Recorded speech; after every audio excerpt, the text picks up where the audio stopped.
Kentucky 31 is possibly the most hated grass seed of all time, and any Reddit thread or forum discussion always has somebody saying how horrible this seed is and how you should never use it. The hate is mostly focused on coarse texture, lighter green color, and the fact that it's just generally a cheaper type of grass seed. However, it's also supposed to be fairly durable and low maintenance. It should also be reasonably heat tolerant too and resist fungus while requiring minimal watering. What's not to like? I'm going to plant some Kentucky 31 in my yard and find out if this budget seed is a great low cost option or absolute trash. I'm overseeding / planting this area on the side of my house by my shed. It's part weeds, part grass, and lots of bare dirt. I'd classify it as a sunshade area, and it should be perfect for the go anywhere, do anything Kentucky 31 seed. I bought the comically large bag of seed because I tend to go overboard and it's cheap, so why not? This is the 50-pound sack, and buying it in bulk gets the cost down to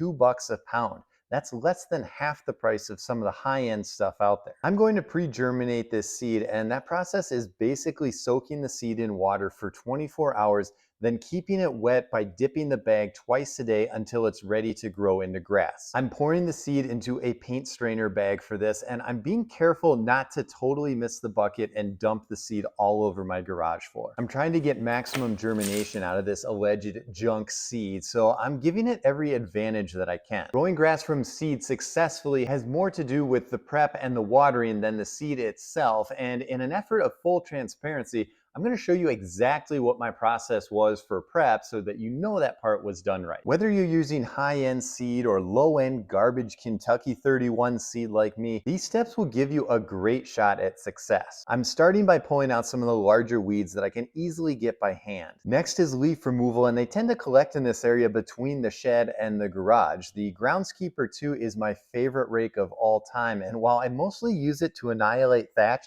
it works great on leaves too. I'm following up with the leaf blower to really get all the crap out of there. Next up is a low mow on the old John Deere. There's very little existing grass, but what's there needs to be short for this overseeding, so I'm dropping the deck all the way down. And I'm running the bagger to collect all the grass clippings and pick up any remaining leaves. Seeding is not the time for mulching. So I recently took the blades off of my mower for a sharpening video that I was working on and totally forgot that when I jumped on the mower to get this area cleaned up. So what you're looking at here is me wondering why my mower isn't cutting grass. It ain't got no blades on it. The mower did start cutting better once I put the blades back on, but I was noticing all the compacted bare spots and wanted to run over them with my dethatcher. It's just a simple pull behind one, but with a bit of weight on it, I thought it would be perfect for scratching up the surface a little bit. The tines do a good job of pulling out the dead thatch layer, and you can see how they work by dragging across the grass. I wanted to level out the area too because it was kind of uneven, and to do that, there is no better tool than a lawn leveling rake. Getting back to my seed, it's time to get it planted. A lot of people ask how you're supposed to spread the seed when it's wet, as it tends to clump together. I'm spreading it out in the wheelbarrow and letting it sit out in the sun for a bit to start to dry out. If I had more time, I could have done this for a lot longer and just put it in the spreader like normal. I'm using Milorganite to help make the wet seed more workable by mixing it in. Milorganite is an organic fertilizer and it's considered to be slow release, so using too much won't hurt anything other than my wallet. I tend to go heavy with the seeding rate, but I just keep making even passes until it seems like I have good coverage. I'm using Scott's Turf Builder Triple Action for my starter fertilizer, and I absolutely love this stuff because it contains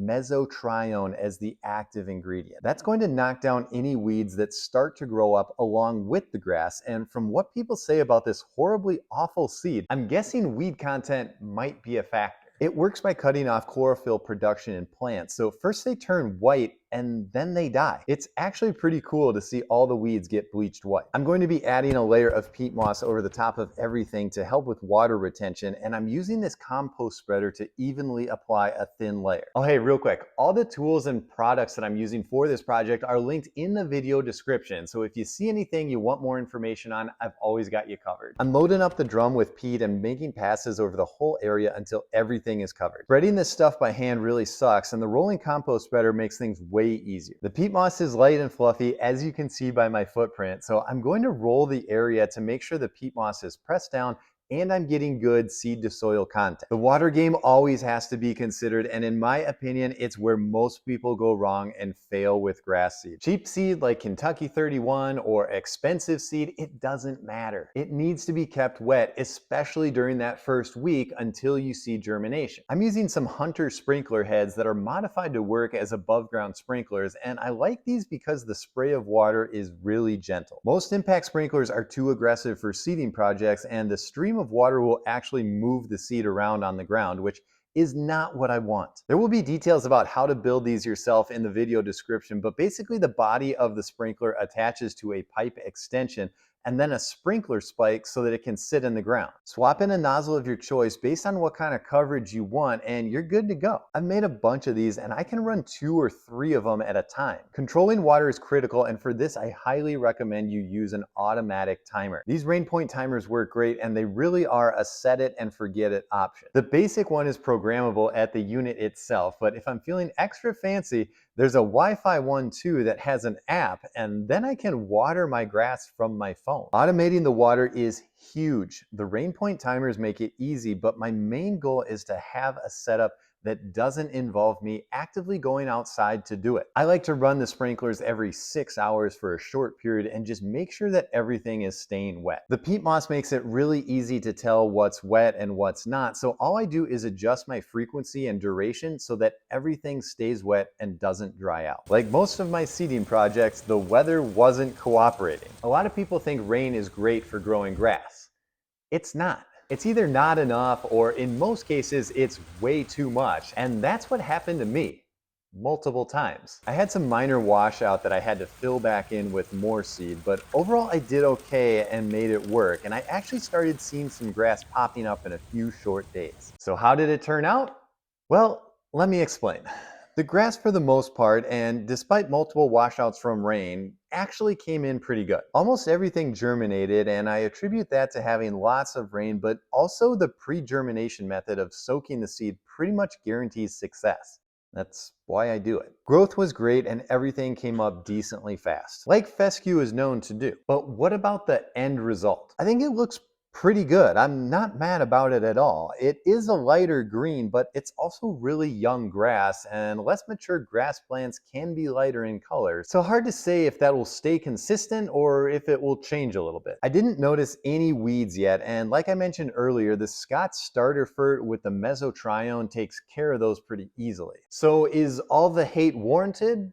Well, it is cheap seed, so that part's true on a very objective, fact-based level. At $2 a pound, that's hard to argue with. It does seem to be a lighter green too, and that's maybe the most popular complaint I see, and it's 100% warranted. I don't think it's awful, but you can see some dark areas in my grass where the Kentucky 31 looks lime green in comparison. And that's what most people don't like about it. I think it really comes down to what kind of person you are and what your lawn goals might be. If you find yourself in the lawn enthusiast category, and the fact that you're watching a YouTube video about grass seed might be an indicator, there are probably better seed options for you. There will be way better high quality seed mixes that are going to give you a darker green color that you're probably after. But if you're a casual homeowner and you don't belong to several lawn-based Facebook groups and subreddits, or you have a huge yard and you just want to get some grass seed down because any grass is better than nothing, I think this seed is perfectly fine to use. Let me know what you think in the comments. Would you or have you ever used Kentucky 31 grass seed, and what did you think? If you like this video, think about subscribing to the channel. And if you want more information about that weird pre-germinating process that you saw me doing, I have another video that goes into more detail, and you can click into it right now. And hey, thanks for watching.